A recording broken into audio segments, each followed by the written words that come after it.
Assalamualaikum warahmatullahi wabarakatuh. Om Swastiastu, Namo Buddhaya, salam kebajikan. Sahabat-sahabat dimanapun juga berada, di tengah-tengah aksi anarkisme dan penjarahan yang dilakukan oleh para penumpang gelap dalam aksi demonstrasi, baik itu di Jakarta ataupun di beberapa tempat di Indonesia ini, muncul satu pernyataan yang semakin liar yang dilakukan oleh salah seorang oknum ex-HTI, si Tompel Khosinuddin.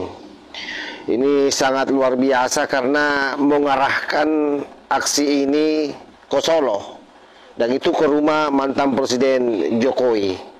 Tentu harapannya adalah betul-betul agar Pak Jokowi ini di mata rakyat merupakan musuh yang nyata. Sebab kalau kita melihat narasi-narasi sebelumnya juga, memang para kuculuk pemburu ijazah ini menempatkan Pak Jokowi sebagai orang yang sangat gagal selama 10 tahun menjadi presiden. Dan apa yang terjadi hari ini buat mereka itu efek daripada kepemimpinan Pak Jokowi katanya selama 10 tahun. Betapa kurang ajar dan barbarnya mereka, betul-betul menjadikan kekisruhan hari ini sebagai upaya untuk merungkatkan Pak Jokowi serungkat-rungkatnya, menjadikan Pak Jokowi sebagai simbol amarah bagi rakyat Indonesia. Nah, seperti apa narasi itu berkembang, ini coba kita tonton dulu cuplikan videonya. Ini menarik loh, soal pernyataan dari Ahmad Khosinuddin, begitu soal bagaimana demo-demo sekarang yang kemudian banyak rumah anggota DPR yang kemudian dijarah oleh para demo-demo besar, begitu kan ya. Ada juga yang mengatakan bahwa ya yang menjadi target selanjutnya ya, kabarnya mungkin ya rumah Jokowi ya mungkin dijarah oleh massa. Nah, prediksi inilah yang kemudian muncul dia di media sosial begitu banyak lagi, dan sontak soal bagaimana rumah Jokowi dan sebagainya. Ini Ahmad Khosinuddin yang memprediksi bahwa rumah Jokowi di Solo bisa jadi target berikutnya. Target apa, Bang? Nah, banyak yang kemudian mengatakan karena demo hari ini begitu besar-besaran ya, ke rumah Sahroni, ke rumah Uya Kuya, ke rumah Sri Mulyani, terus kemudian ke rumah Eko Patrio, begitu kan ya.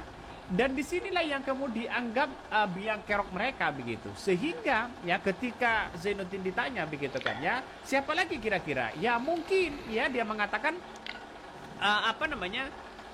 memprediksi rumah Jokowi begitu kan ya. Rumah Jokowi mungkin selanjutnya akan menjadi target.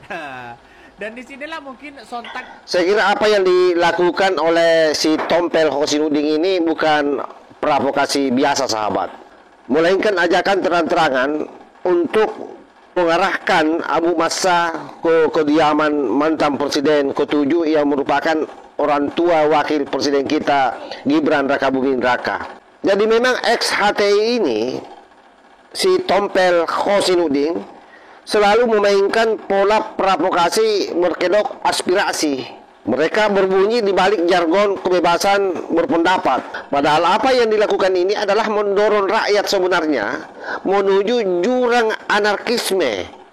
Dan ini sangat berbahaya bagi keutuhan bangsa dan negara kita, karena dikhawatirkan terjadi konflik horizontal.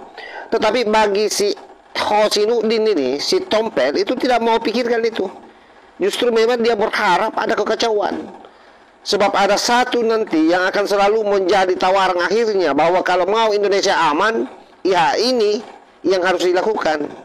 Bagaimana bisa keluar dari negara Pancasila menjadi negara Islam, atau yang sering mereka nyanyikan di masa lalu sebagai negara khilafah. Itulah yang menjadi agenda akhirnya. Sehingga mereka tidak tanggung-tanggung kalau melakukan provokasi. Tapi sekali lagi, hal ini dia lakukan dengan nada aspirasi.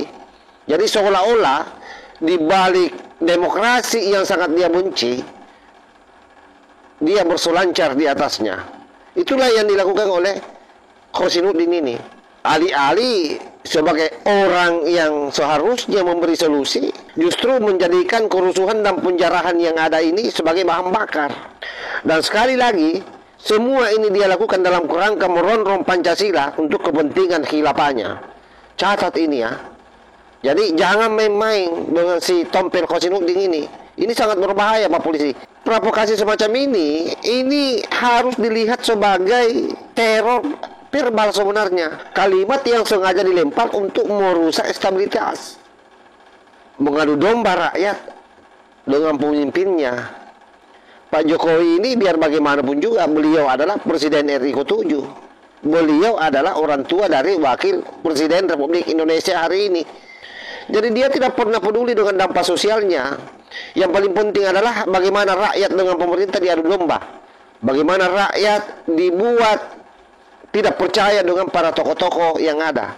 Itulah yang dimainkan terus oleh si Tompel ini. Dan membonceng terus pada kasus-kasus yang viral.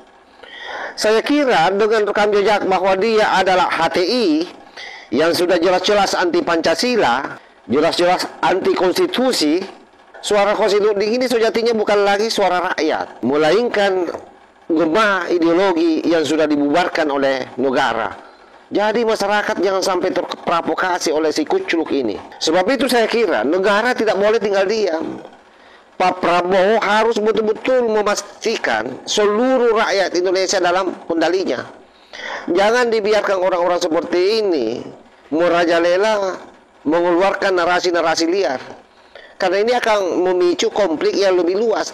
Bagaimanapun rakyat itu hari ini ya dengan situasi yang ada, kadang-kadang hampir tidak bisa memilah mana informasi yang benar, mana orang-orang yang memang layak diikuti, mana yang diabaikan saja seperti si Tompel ini.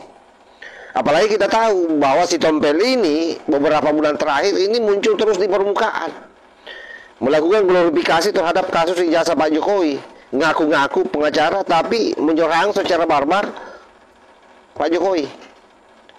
Yang menurut saya sampai hari ini bagaimanapun beliau adalah Presiden ke-7, orang tua dari Gibran Rakabuming Raka, yang merupakan wakil presiden kita, yang saya kira sangat layak untuk dihormati dan ditempatkan sesuai dengan porsinya sebagai mantan pemimpin 10 tahun.